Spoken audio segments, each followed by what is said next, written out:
À présent, une page sur la lutte contre l'érosion côtière. Mise en place depuis 2018, le projet WACA RECIP, qui a pour objectif de lutter contre l'érosion côtière, prend forme. Récemment, à Grand Laou, symbole du désastre dû au réchauffement climatique, du matériel a été remis aux populations dans le cadre des activités génératrices de revenus AGR pour les inciter à la résilience. Philippe Zabo et Richard Akeke.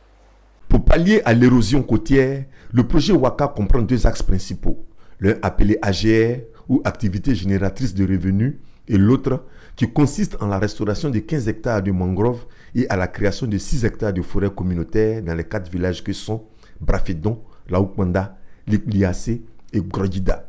Des projets qui offrent des alternatives aux populations dans la lutte contre le réchauffement climatique. Le projet WACA est un projet financé par la Banque mondiale à hauteur de à peu près 16 milliards de francs CFA pour mettre en place des investissements pour régler le problème d'érosion côtière que nous vivons ici en Côte d'Ivoire. Si vous voulez, ce projet vient pour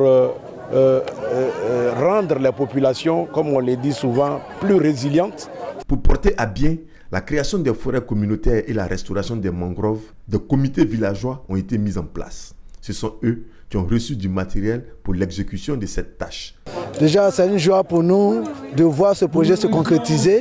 Nous ne croyons pas à ce projet, mais Dieu a fait grâce que ce projet a eu lieu. Quant au conseiller technique du ministre de l'Environnement et du Développement durable, il a profité de la cérémonie pour annoncer une bonne nouvelle aux populations. La bonne nouvelle que j'ai profité pour lancer au nom du ministre Jean-Luc Assis, ministre de l'Environnement et du Développement durable, c'est que les travaux de stabilisation du cordon sableux de Grand Laou vont démarrer cette année.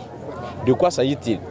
L'embouchure de Grand Laou se déplace d'est en ouest chaque année et c'est ce qui menace fortement les populations de Grand Laou, en l'occurrence celle de Laoukmanda.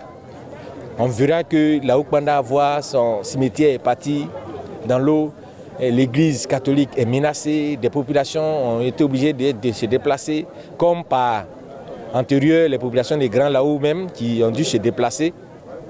Mais aujourd'hui, ces ouvrages vont permettre de stabiliser ce cordon, ce qui va donner une sécurité non seulement pour les villages environnants, mais aussi leur faciliter la tâche pour pratiquer sereinement leurs activités de pêche. Le matériel remis au comité pour la création des forêts communautaires et la restauration des mangroves est estimé à 32 millions de francs CFA.